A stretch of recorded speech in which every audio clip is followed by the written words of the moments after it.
Hoy vamos a terminar con el libro de Jonás, así que vamos a abrir nuestras Biblias en el libro de Jonás, un libro que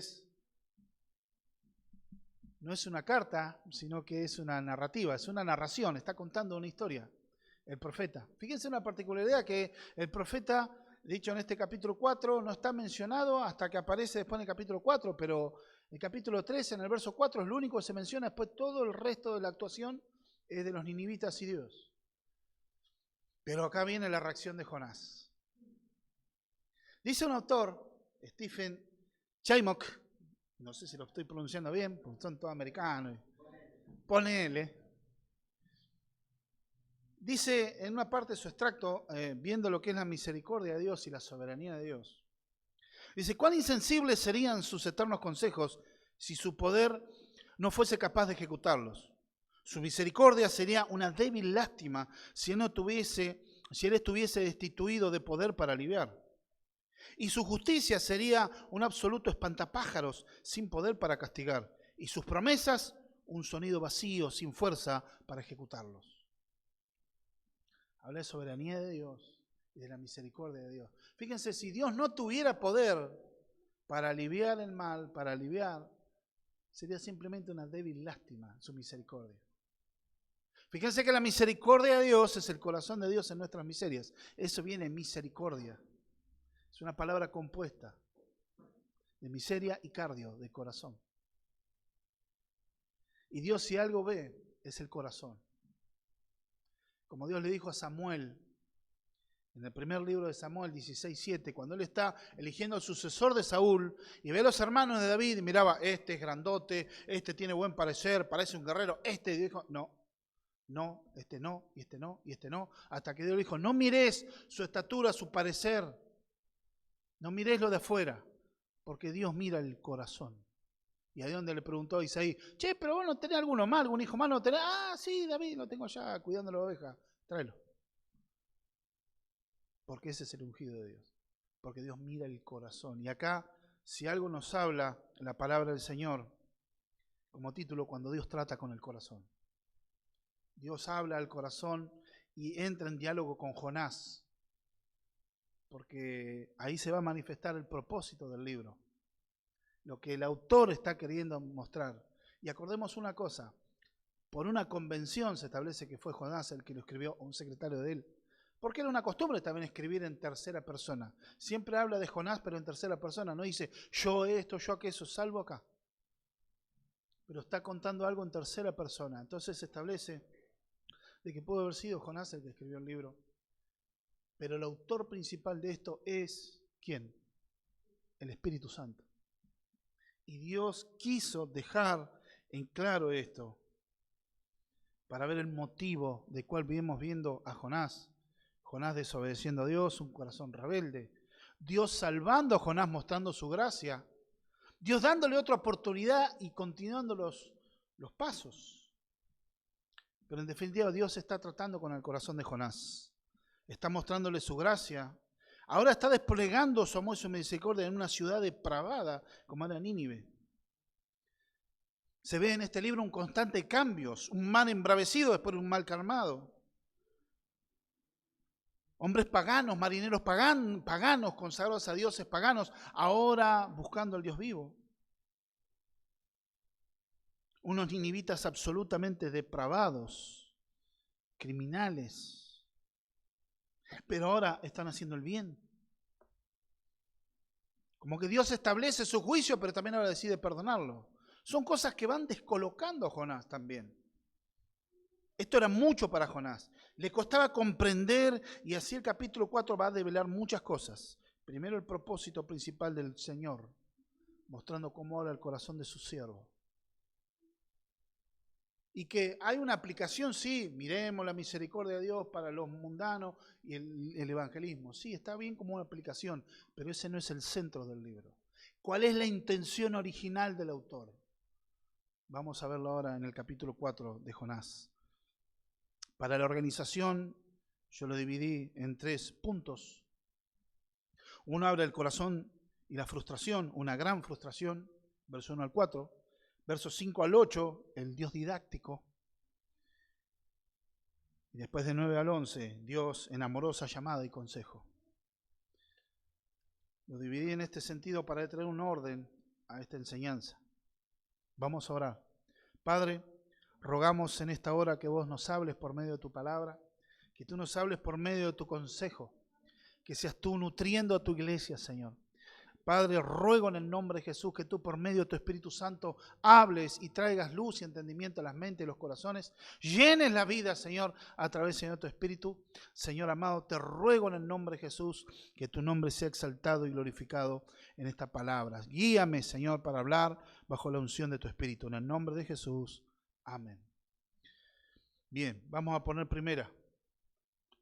Vemos en el versículo 10 como contexto: y vio Dios que lo que hicieron y se convirtieron de su mal camino y se arrepintió del mal que había dicho que les haría y no lo hizo. Ahí vamos a ver como el contexto. Toda una ciudad se arrepiente, más de 120.000 personas. Se oiría a kilómetros el clamor de todos ellos y Dios se arrepiente, pero acuérdense que el arrepentimiento de Dios no es un cambio de opinión que Dios hace, no es que Dios se arrepintió, uy, me equivoqué. No es algo que Dios deba sentir vergüenza o se lo pueda tomar como pecado, no. De hecho, Dios no puede pecar. Lo que está hablando en este sentido es el cambio de Dios. Es el cambio de opinión debido al cambio que tuvieron los ninivitas. Pero en este sentido pasan a ser como actores secundarios. Ya vamos a ver. Y en el verso 1 del capítulo 4 dice: pero Jonás se apesadumbró en extremo y se enojó. Y oró a Jehová y dijo: ahora, oh Jehová, ¿no es esto lo que yo decía estando aún en mi tierra? Por eso me apresuré a huir a Tarsis, porque sabía yo que tú eres Dios clemente y piadoso, tardo en enojarte y de gran misericordia, y que te arrepientes del mal. Ahora pues, oh Jehová, te ruego que me quites la vida, porque mejor me es la muerte que la vida. Y Jehová dijo: ¿haces bien tú en enojarte tanto? Estaba frustrado. Se nota una gran frustración de Jonás. ¿Y qué es lo que hace él? Hasta aquí vemos a un Jonás como portador de Dios y cuya obediencia había desencadenado la gracia de Dios. Inclusive que no está mencionado desde el capítulo 3, verso 4, cuando hace ese gran discurso. Y de aquí a 40 días Nínive será destruida. Punto. Pero ahora viene un enfoque del verdadero asunto. No era solo la conversión de los de Nínive, sino la actitud de Jonás. El Señor quiere llevar a Jonás para que él examine sus intenciones, sus convicciones, sus valores dentro de su corazón. ¿Cuáles son las motivaciones más profundas que lo vienen motivando? ¿Qué es lo que mueve las emociones de Jonás? Se lo presenta durante muchos clásicos, ¿no? Autores clásicos. Clásicamente se lo puede presentar como el odiador religioso, como se lo ve a este Jonás, este profeta protestón y enojado porque odiaba a los paganos. Era alguien que odiaba, una xenofobia religiosa y étnica también. Por otro lado, también se lo puede presentar a otros lados como un profeta perplejo.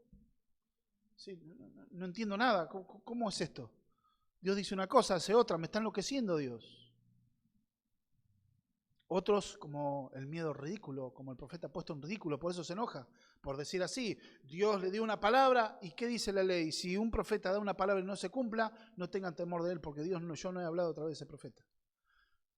Y no quería ser dejado en ridículo, porque el profeta que hablaba la palabra de Dios, y si Dios no cumplía lo que él decía, quedaba en ridículo, pero es algo que tampoco hace justicia. Por otro lado, también podían presentarle a algunos como el gran defensor de la reputación de Dios. Algunos quieren ser defensores de Dios y quieren presentar a Dios de tal manera es que se enojan porque Dios no cumple y quieren salvaguardar el honor de Dios. Y Dios no necesita salvaguardar su honor con nosotros. Nosotros no podemos hacer eso. De hecho, cuando queremos a veces salvar el honor de Dios, le embarramos más. Hacemos más ridículo nosotros. Cuando hablamos de la elección soberana y la soberanía de Dios en la salvación, como lo vemos en el capítulo 3, muchos, quieren explicar que la obra del Señor en colaboración con el ser humano, en la Biblia, la palabra de Dios mismo dice, sin pedir permiso ni disculpas, que Dios salva a quien quiere salvar. No depende del hombre, no depende de quien quiere ni del que corre, sino de que Dios tiene misericordia. Punto. Yo no tengo que salvar a Dios que lo vean más buenito. Dios es soberano, es amoroso. Pero toda una nación se está arrepintiendo. ¿Cómo queda Jonás? Jonás veía con claridad el juicio que se avecinaba, ¿pero por qué? Sobre Israel. Y veía a Siria, que sería el martillo destructor de Dios. Eso es lo que veía Jonás. Jonás no es que se ponía mal porque eran los sirios. Sí, era el enemigo más mortal, era el enemigo de su pueblo Israel, pero él no se ponía mal como uno lee así. Dije, no, ¿por qué es lo que motivaba a él? Por un lado, los celos por su nación, por su amada Israel, y que él veía que en el perdón de Dios, donde Dios no destruía a Nínive, donde no destruía parte de la nación asiria, sabía que el juicio venía, porque ante ver a un mundo pagano que se arrepentía de Dios, que era dócil a la palabra de Dios, receptivo, mientras estaba viendo la realidad de su nación, que era una nación que se estaba hundiendo en la idolatría, en un tiempo de prosperidad económica, un tiempo de paz y de relativa prosperidad económica, y que en vez de responder a Dios en agradecimiento, en verdadera adoración, era una nación que no se quería arrepentir de sus pecados, que quería seguir sirviendo a otros dioses. Por eso la aclaración en el capítulo 1, yo soy profeta y temo al Dios que hizo los cielos y la tierra, soy siervo de Jehová. Llama a Dios con su nombre propio. ¿Por qué? Porque había otros israelitas que adoraban a otros dioses.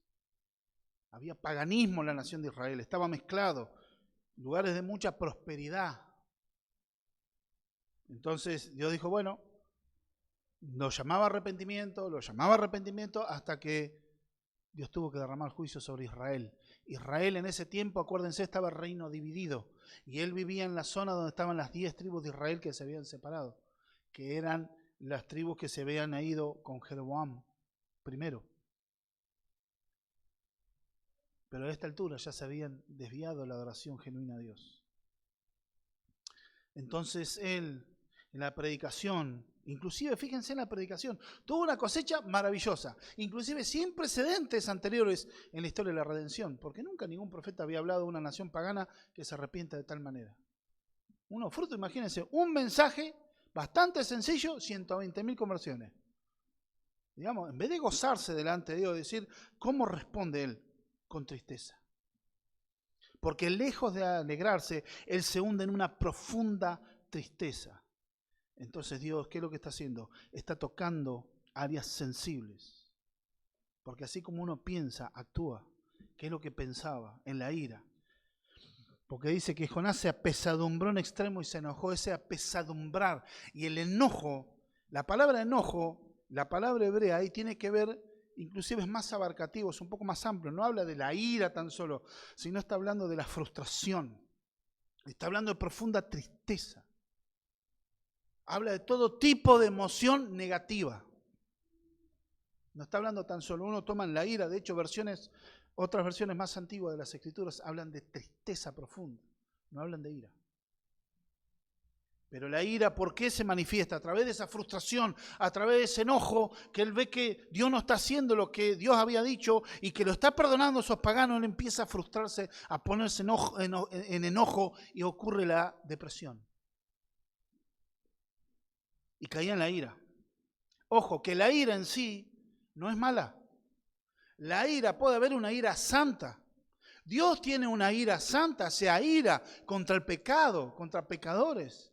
Pero su ira es justa, su ira es santa, su ira es limpia. Pero también puede estar la ira que es pecaminosa, que puede ser la ira nuestra, porque termina siendo egoísta, egocéntrica, o sea, no se hace lo que yo quiero, no salen las cosas como quiero, entonces exploto. O me quedo callado porque esa ira es como que la tengo que contener y se me transforma en una gran tristeza porque estoy frustrado. Porque quisiera cortar esa cabeza y no puedo hacerlo. Porque si no Dios me castiga, pero si no... ¡ah! Y eso voy acumulando y me pongo rojo. La ira de Dios, Juan 3:36. ¿Cómo? Sí, en el Nuevo Testamento. El Evangelio de Juan, en el mismo contexto, donde en el versículo 16 del capítulo 3, dice, de tal manera amó Dios al mundo, que ha dado a su Hijo unigénito para que todo el que él crea no se pierda, sino tenga vida eterna. Pero en el verso 36 dice lo siguiente, que aquel que rechaza al Hijo, que no cree en el Hijo, ¿qué es lo que permanece sobre él? El que cree en el Hijo tiene vida eterna. El que rehúsa creer en el Hijo no verá la vida, sino que la ira de Dios está sobre él. Tiempo presente. Aquel que rehúsa creer y rehúsa obedecer al Hijo, la ira de Dios está. Es una ira santa. Pero la nuestra generalmente está manchada con el pecado. Algo nuestro humano que enturbia. ¿Es malo irarse? No, el tema es ¿por qué me estoy airando? Y segundo, ¿cómo actúo con esa ira? Efesios nos dice en el capítulo 4, 26, 27, airaos pero no pequéis, y no se ponga el sol sobre vuestro enojo. ¿Podés airarte? ¿Hay permiso de Dios en indignarte y en enojarte? Sí, pero hay que ver qué haces con esa ira, con ese enojo, esa frustración. Y además de, no se ponga el sol sobre nuestro enojo, o sea, tenés que buscar de arreglarlo rápido. Porque dice, ni deis lugar al diablo, porque el enemigo puede empezar a entorpecer y a ganar ventaja sobre tu corazón, sobre tu vida, trayendo separación, división, inconvenientes. Juan Calvino decía, al menos pecamos 3 veces cuando nos airamos. Primero, porque son razones egoístas. Segundo, porque no somos capaces de controlar la ira. Y tercero, que cuando nos airamos, herimos. ¡Fra! Damos. Y herimos. Por ahí no te das cuenta, lo justificás, pero tengo razón. Salmos dice, desecha la ira y el enojo. En el Salmo que dice, encomienda a Jehová tu camino y él hará. No te impacientes a causa de la prosperidad de ¿quiénes? Del impío. Hay gran decepción y gran desconcierto en él.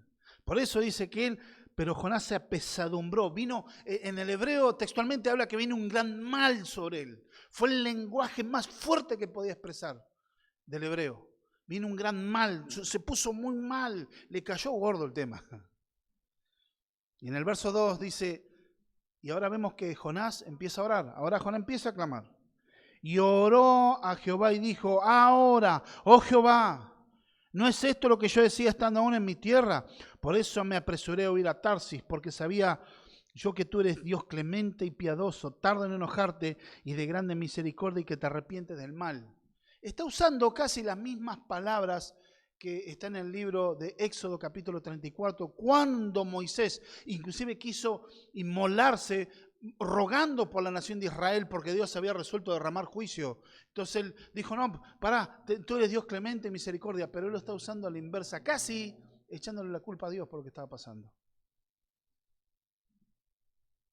A Jonás, en vez de dar gracias a Dios por su misericordia, como lo hizo en el capítulo 2, y más en el versículo 9, no acababa de entender. Viendo que esta maravillosa verdad se había reflejado en Jonás, que estaba dentro del pez, y dice, Dios salva. La salvación es de Jehová, como dice en el versículo 9. Jonás le está haciendo un reproche a Dios. ¿Por qué? En un lado, da gracias a Dios porque fue misericordioso con él. Pero por otro lado está reprochando a Dios porque Dios es misericordioso con los demás. Misericordioso con los paganos. ¿Razones para tener reminiscencia, estar en contra de ellos? Sí, las tenía, sí. No estamos diciendo que él odiaba por odiar nomás, tenía razones. Pero Dios habla a su corazón mostrando su misericordia. Porque quizá le estaba pensando en Israel, viendo que no tenían el monopolio de la fe, que no, la salvación es más amplia de parte de Dios. Ellos tenían los pactos y la promesa en la nación de Israel, pero la gracia de Dios no la podían encapsular en su cajita. Sabía que algo dentro de él está rechazando los designios divinos. Pero aún así sigue clamando a Dios. Vienen que él no reniega de Dios. Él está clamando a él. Él está abriendo su corazón.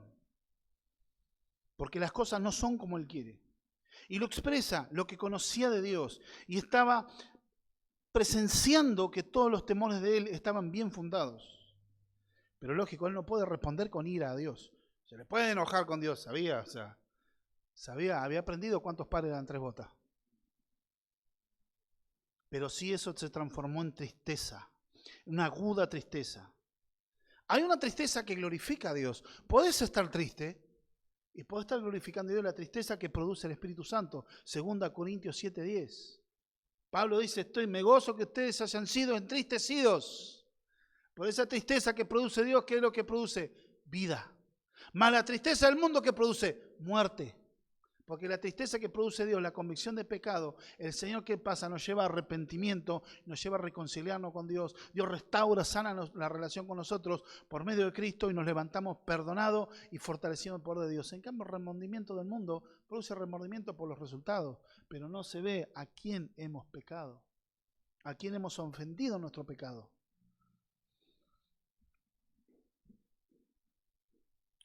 Inclusive él no tenía problema con la severidad de Dios. Que Dios sea en juicio severo, él no tenía problema. El problema era la misericordia de Dios. Y él no había querido ser instrumento de gracia, por eso se había ido de Tarsis. Pero, ¿cuál era lo que movía? ¿El odio hacia Nínive? No. Estamos viendo que acá lo que está viendo era el amor por su nación. Pero con todo y lo noble que puede haber sido su sentimiento, el amor por su nación, estaba yendo contra la voluntad de Dios. A veces por eso tenemos que ver que a veces pueden sonarnos muy nobles nuestras intenciones, pero muchas veces nuestras intenciones son contrarias a la voluntad de Dios y estamos pecando. Y a veces estamos sufriendo prueba, estamos sufriendo lucha por estar yendo contra la voluntad de Dios. Por eso Dios proveyó un pez en su gracia para Jonás. Pero no había querido ser instrumento de Dios, instrumento de gracia. ¿Por qué? Porque Jonás está temiendo el juicio de Dios sobre su nación. Y temía inclusive el fin de los pactos y las promesas. Lo que Dios le había dicho a Abraham. Te bendeciré y serás bendición a las naciones. Aquel que te maldijere, lo maldeciré. Aquel que te bendijere, lo voy a bendecir. Te multiplicarás. Como así las arenas del mar. Mirá, salí, mirá, contar la estrella del cielo. Si la podés contar, así será contada tu descendencia. Con todo eso, él estaba desconfiando. Había algo de incredulidad en su corazón. Decía, Israel va a ser destruida, no va a quedar nada. ¿Qué va a ser de la nación escogida por Dios? ¿Ven cómo se van sacando cositas? Por eso, por nobles que hayan sido sus emociones, eran contrarias a la voluntad de Dios. Él está usando la oración, ¿para qué? Para poner excusas de su desobediencia en cuanto al plan de Dios. Por eso me fui, porque soy bueno, por eso me fui a Tarsis. Está metiendo excusas. Sea cual fuera el plan de Dios siempre es bueno.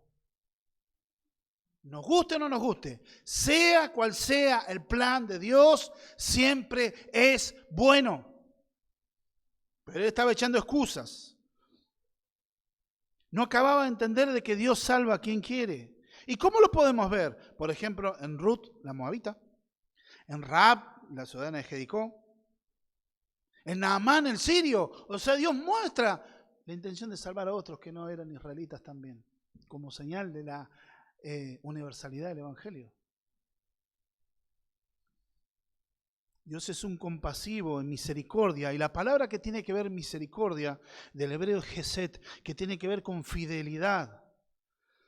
Es decir, que Dios se mantenía fiel a su pacto a pesar de que los israelitas se desviaran.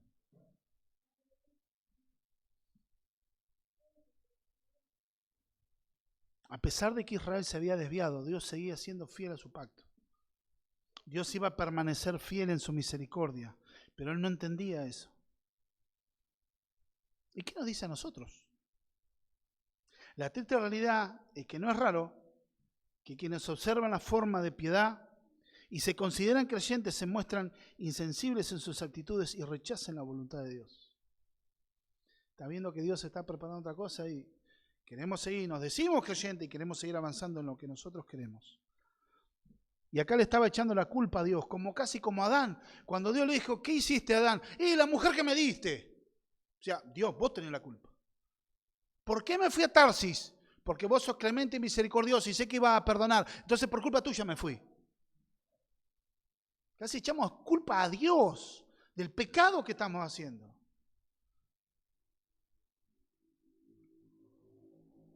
Pero esto lo lleva a Jonás en un callejón sin salida. Por eso en el versículo 3 dice, ahora pues, oh Jehová, te ruego que me quites la vida, porque mejor es la muerte que la vida. Ahora se quiere morir. Fíjense la depresión y la bronca que tenía dentro de él. Quítame la vida, Señor. Esto es casi como Elías en el primer libro de los Reyes. Primer libro de los Reyes, capítulo 19, verso 24, verso 4 digo.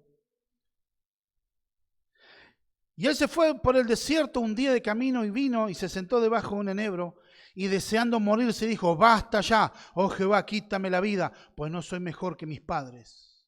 El profeta Elías acababa de ver una tremenda obra de Dios, vio fuego descender del cielo, consumir todo el altar, había eliminado a los profetas de los falsos dioses en Israel, sin embargo, una amenaza de la reina en ese momento de Jezabel, agarró y se deprimió, se puso mal, se entristeció.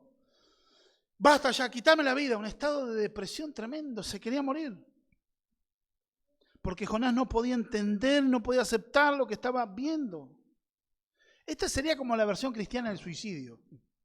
Como decir, el cristiano sabe que suicidarte es pecado. El que se suicida no entra al reino de los cielos. Dios es el que da y que quita la vida. Entonces la versión cristiana, sí, Señor, quítame la vida.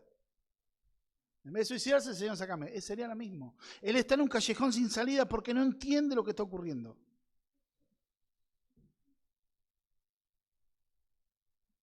A veces nos enojamos con personas o con Dios mismo contra circunstancias porque no es lo que queremos. ¿Qué mueve tus emociones? Para el creyente es hacer lo correcto, pero con el corazón correcto. Eso es una vida de obediencia a Dios y en honra a Dios, con un corazón correcto. No hacerlo porque lo tengo que hacer, porque es un mero acto externo, pero si mi corazón no está correcto delante de Dios, eso Dios no lo ve con agrado. Puedo cumplir con un montón de cosas. Puedo decir, vengo a la iglesia, me congrego todos los domingos, me escucho todos los sermones, pero me entra por un oído, me sale por el otro. Ni me importa lo que están predicando. Vengo por el que dirán. Déjame decirte que Dios no mira esa adoración con agrado. Vemos acá un hombre deprimido. Hay algo muy importante para Jonás. Por eso el Señor en Mateo 6:21 dice, donde está vuestro tesoro, ahí estará vuestro corazón. ¿Qué es lo importante en tu corazón, en tu vida? Para él, inclusive, seguía temiendo, sirviendo a Dios, pero era más importante Israel que la misericordia de Dios. Fíjense en qué lugar peligroso estaba Jonás. Por eso estaba en ese estado de tristeza y de enojo. Y el verso 4 dice, Jehová le dijo, ¿haces tú bien enojarte tanto? O sea, casi con una exquisita ironía, Dios le está preguntando, ¿haces bien enojarte tanto? Porque Dios está haciendo caso omiso a la petición que está haciendo, no le va a quitar la vida, porque Dios te entiende. Y Dios entiende a Jonás.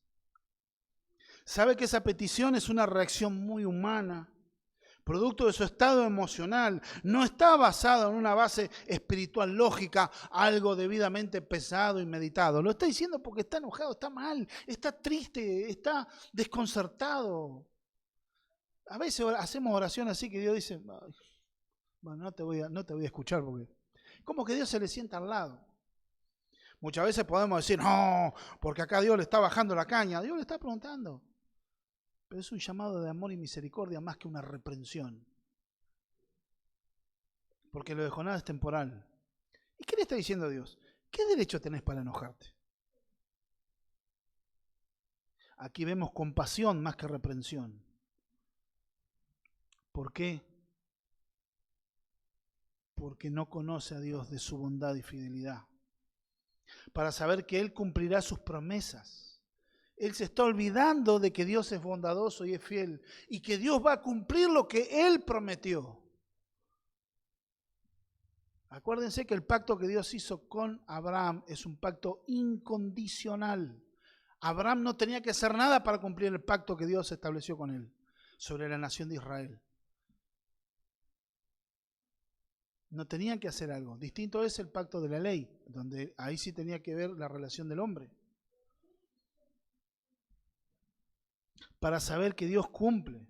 El juicio que viene es terrible, pero aún así sabe que Dios es bueno.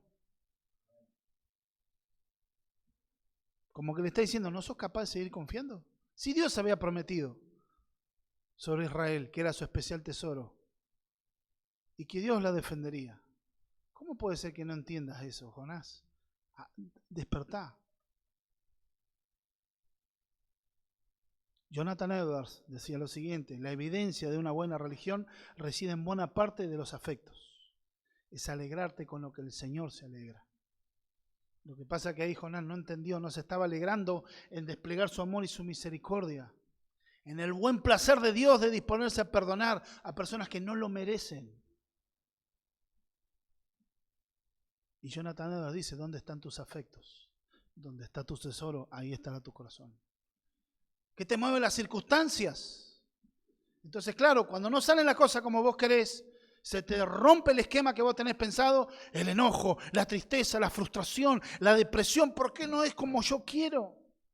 Esto me desestabiliza, Señor. ¿Por qué me haces esto? Pero Dios está mucho más arriba tuyo. Cuando dice Isaías, tus caminos no son mis caminos, mis pensamientos son más altos que vuestros pensamientos. Mis caminos son mucho más altos que vuestros caminos. ¿Cuál es el contexto? Muchas veces se aplica para decir, bueno, lo que te pasa está en la soberanía de Dios. No, el contexto es hablando de la misericordia de Dios. Venid y comprar sin dinero.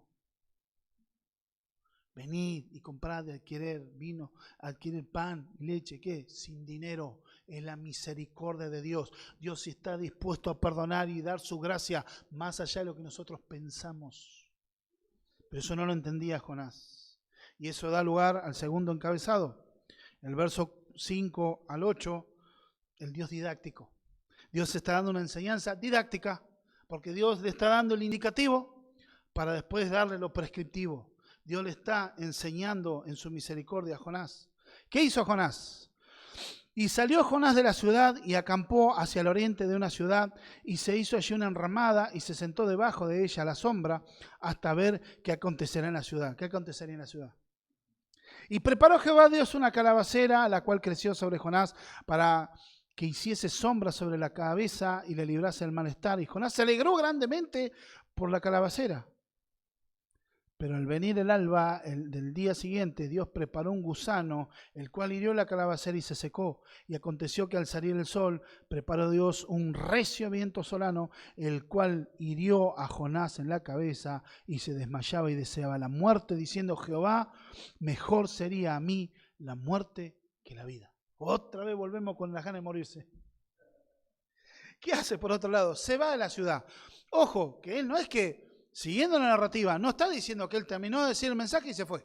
Él estuvo varios días ahí en Nínive. Hubo gente que lo atendió, hubo gente que le habrá dado de comer, hubo gente que le dio lugar, pero él viendo que no pasaba nada, gente que temió a Dios, él se fue gobernado por la tristeza. Y ahí vienen las decisiones cuando tomamos basado en las emociones.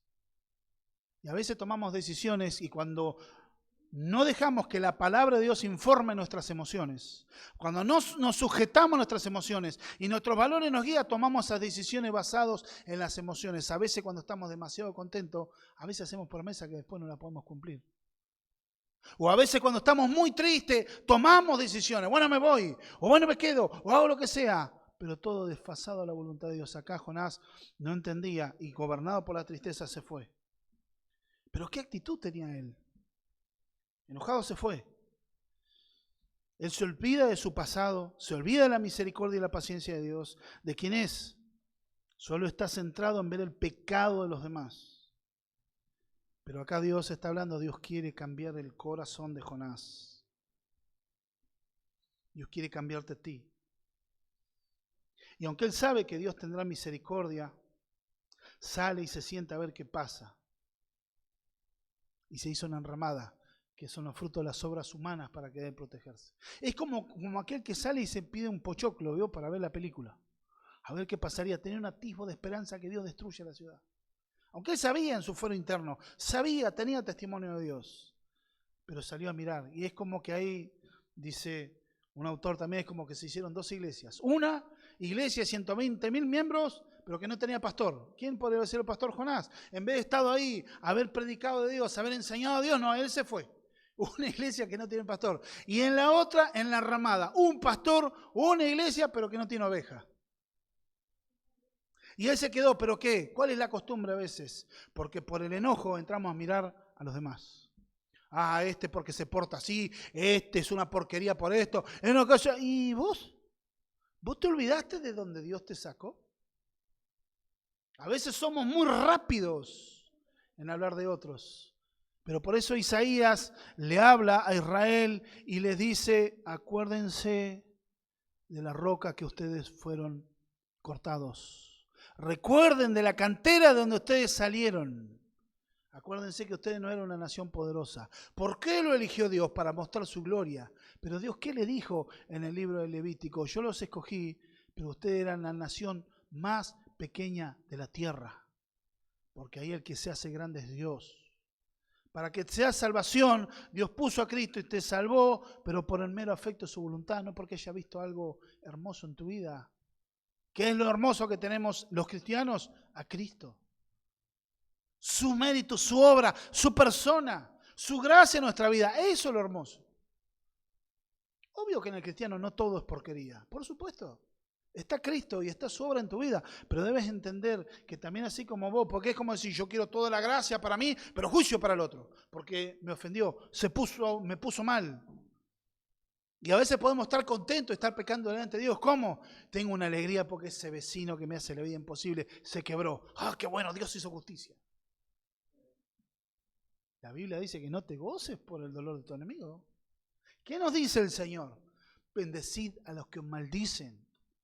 Bendecid a los que persiguen y ultrajan. Ah, pero sale el justiciero de adentro. ¿Te estás olvidando de tu historia?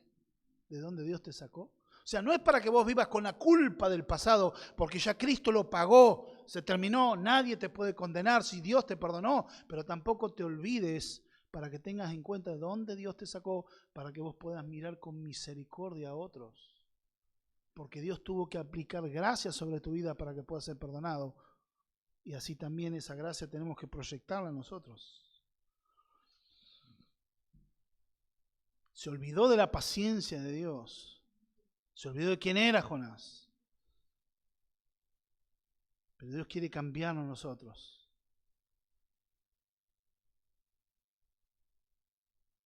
Y apareció la calabacera. Él se sentó, se hizo una enramada, en un lugar desértico donde está él. Empieza a hacer una ramada que no tiene un par de ramas así, pero sin hoja casi. No lo protegería mucho, algo lo taparía el sol. Le estaba queriendo mirar y Dios prepara la calabacera. Y preparó Jehová Dios una calabacera, la cual creció sobre Jonás para que hiciese sombra sobre la cabeza y le librase del malestar, y Jonás se alegró grandemente. Fíjense, el gran contraste. Estaba triste por lo que Dios estaba haciendo con Nínive, pero ahora se alegra en gran manera. Son un contraste de emociones. Muchos saltan, vos fijate qué insensible, qué egoísta, qué Jonás. Pero una planta. Pero acá hay otro tema. ¿Qué habla de esa planta? La calabacera, y se alegró mucho Jonás, pero no porque era materialista y egocéntrico. Puede ser. Pero en realidad da más la idea de que él se da cuenta que Dios lo sigue cuidando y lo sigue amando. Y es un milagro de providencia crecer una planta en el desierto y que crezca enseguida, en un rato, y que lo cubrió del sol. Acordémonos que estamos en Oriente Medio, no es el mismo sol de acá, en el desierto. Lugares donde llega a 50 grados de calor. Por otro lado, ve el cuidado de Dios, el amoroso cuidado de Dios. Pero inclusive nosotros vemos que Jonás no es que es una persona que se preocupa por su comodidad. Acuérdense que él estuvo dispuesto a estar meses en un barco incómodo.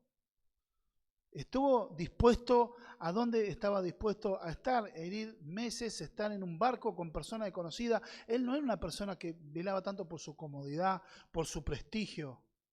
Estamos viendo a alguien que amaba a su nación, pero de una forma incorrecta, porque amaba más a su nación que a Dios. Pero estaba en el fondo de incredulidad. Pero aparte de eso también, esta calabacera tiene otro símbolo. por lo cual él sí se alegra grandemente. Obviamente que era porque lo cubría del sol, una sombrita a esa temperatura, pero ¿qué era? Porque él estaba entendiendo un significado profético. Esa calabacera él lo había tomado como que simbolizaba a Israel. Si vemos de ese lado, él se ponía contento porque veía de que Dios, a pesar de todo, iba a hacer que Israel fructifique, que Dios la sostenía a Israel.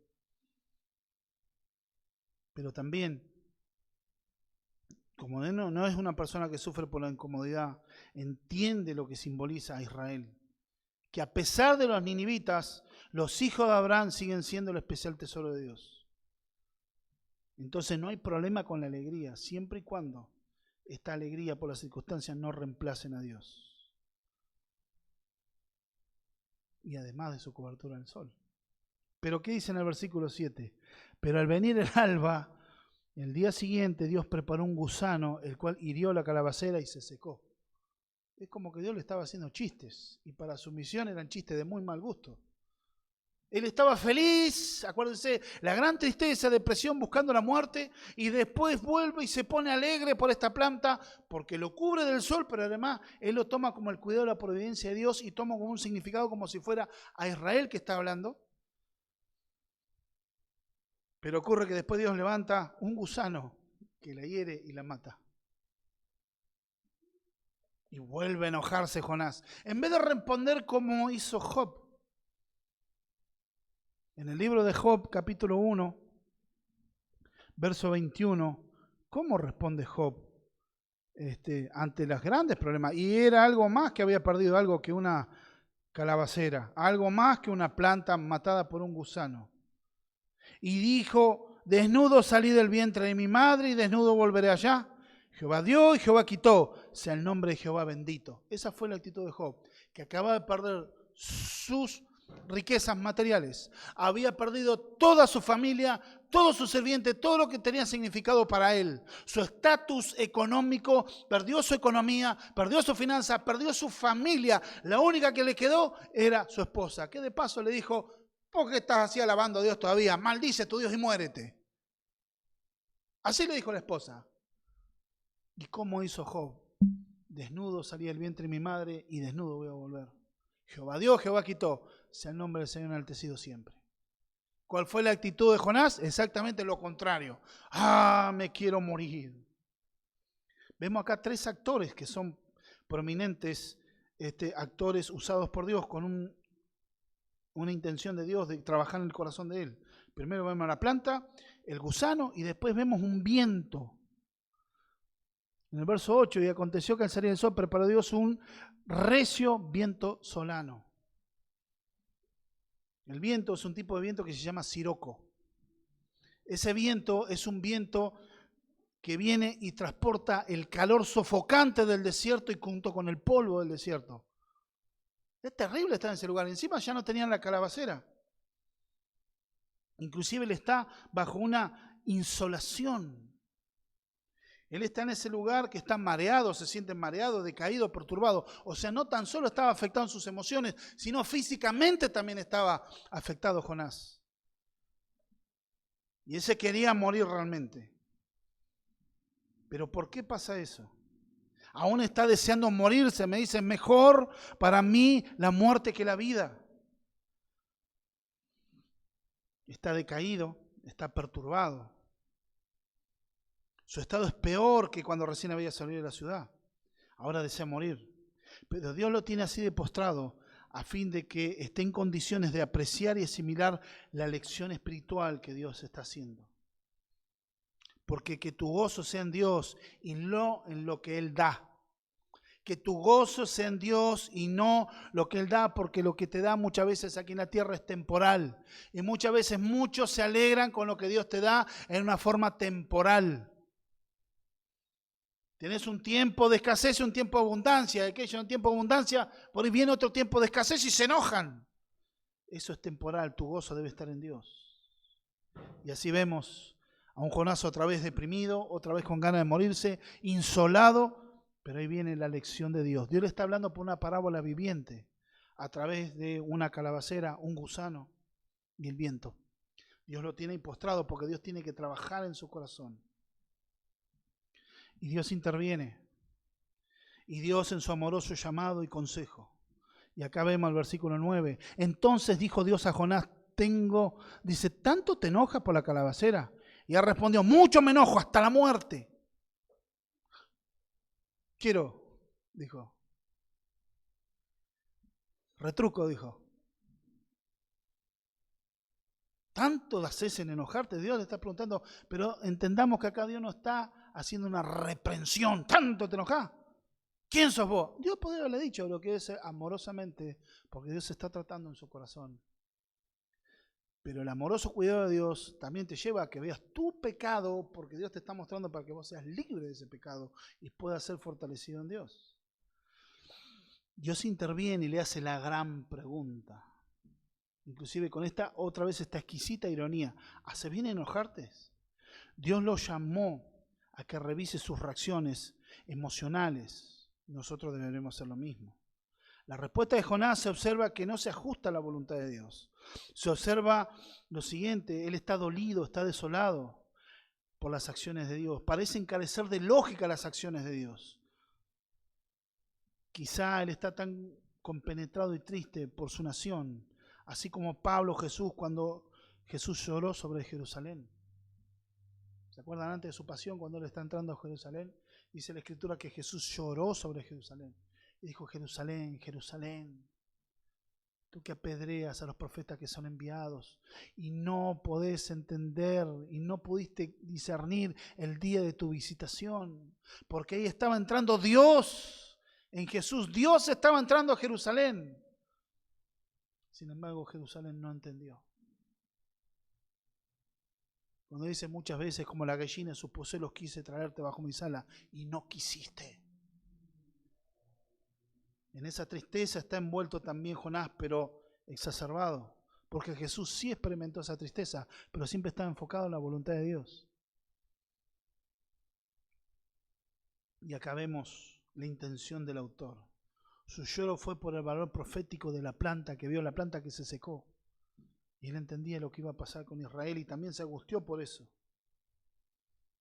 Jonás creía que el pueblo de Dios era indestructible debido a las promesas que Dios le dio. Pensó que era indestructible, pero resulta que ahora no era indestructible. Y que Dios iba a permitir la destrucción.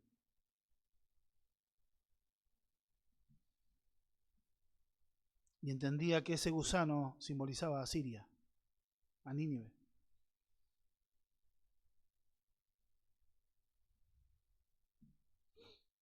Jonás profetizó en un tiempo de paz y cierta prosperidad, pero Israel no quiere arrepentirse. Siguió siendo idólatra, por eso la tristeza de Jonás.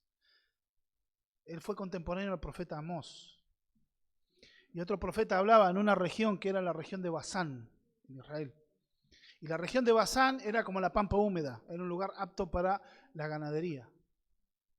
Y el profeta habla en una forma irónica y le está hablando a las mujeres ricas de ese lugar, que ellas eran ricas, comían bien, estaban bien comidas, pero tenían a personas a su servicio y los trataban mal, les pagaban poco, los tenían casi pasando hambre. Y donde el profeta habla y le dice, ustedes vean a las vacas gordas de Basán que comen ahí.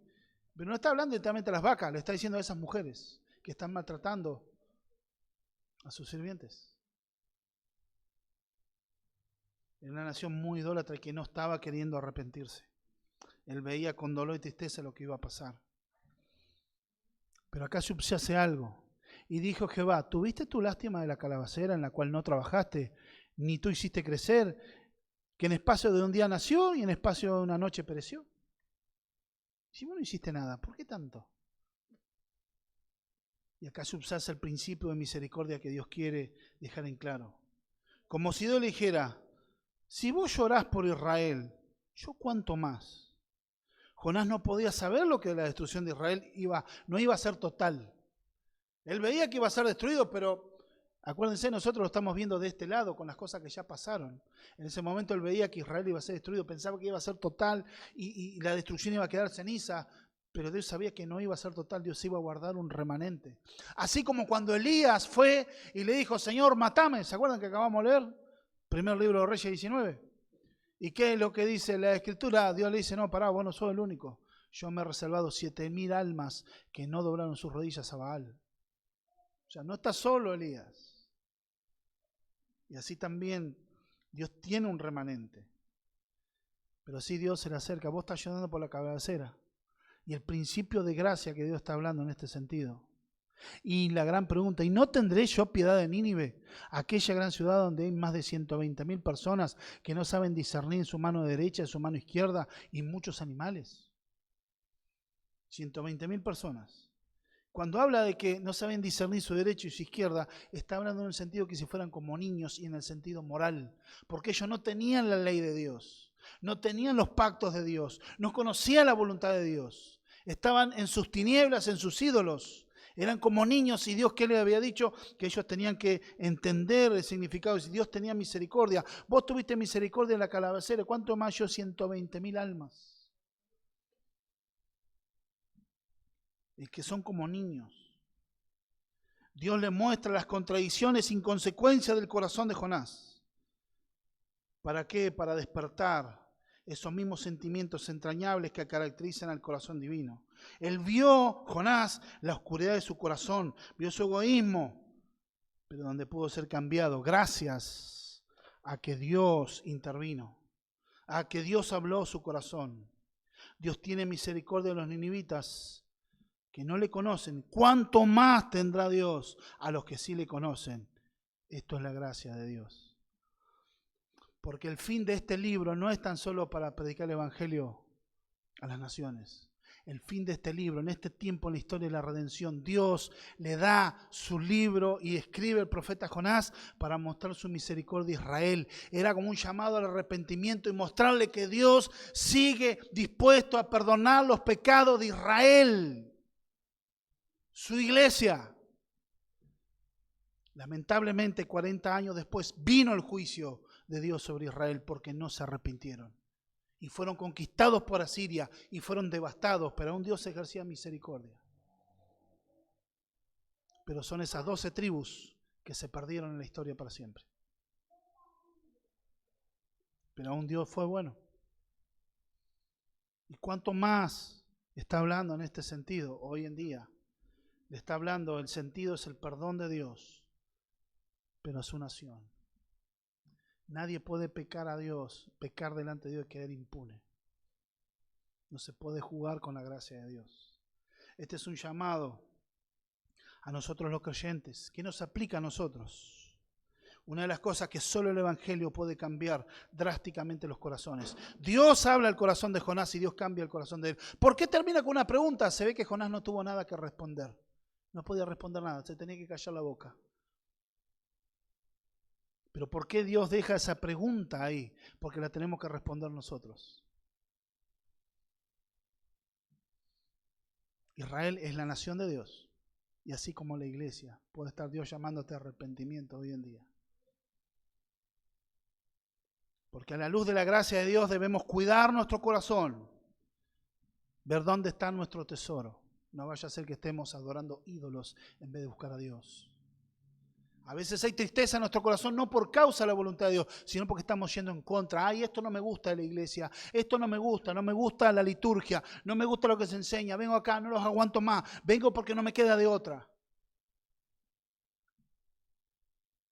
Que hoy puedas arrepentirte, examinar la luz de las Escrituras y ver cómo está tu corazón, qué es lo que valora tu corazón. ¿Estamos dispuestos a dejar que el Señor haga una cirugía en nuestro interior? Hasta que no veamos lo profundo de nuestras tinieblas, no vamos a poder admirar la belleza del Evangelio. Lo que pasa es que yo me porto bien. Llega un momento la dureza del corazón de muchos. A mí nadie me puede enseñar nada, a mí nadie me dice nada. Yo tengo absolutamente claro. ¿Cómo estás? Bien, todo bien, ok. Su vida hecha pedazos. Ah, pero ellos la tienen clara. Y nadie le vaya a enseñar, porque ellos saben todo. Cuidado con esa actitud. Un cristiano tiene un corazón enseñable. De ahí viene que somos discípulos. Pero descansar en la gracia de Dios acá. Dios está hablando con Jonás tiernamente. No lo está reprendiendo duramente. Es como que se sienta al lado de él. Lo entiende en su sufrimiento, pero Dios tiene que reenfocar. ¿Por qué está sufriendo? Por desobediente, por incrédulo, por egoísta, hasta que quiere transmitir el gozo del Señor en el perdón y la gracia. El perdón de Dios, la disposición de Dios a perdonar a Israel. ¿Estamos reflejando la gracia, la belleza, la misericordia, el perdón de Dios? ¿Estamos amando y sirviendo a quienes quizá no nos caen bien? Muchas veces hay que orar y decir, Señor, dame amor por esta persona, porque yo no puedo amarla. Dame amor para tener paciencia, porque yo tengo que reflejar el Evangelio y tengo que reflejar a Cristo en mi vida, cada día de mi vida. Y todos estamos, en mayor o menor medida, estamos en ese sentido. ¿Morimos a nosotros mismos mostrando a Cristo? ¿O queremos jugar con la gracia de Dios? Tenemos un Dios misericordioso, perdonador. Y hoy puede ser el día de salvación el perdido. ¿Queremos dejar de medir a los demás?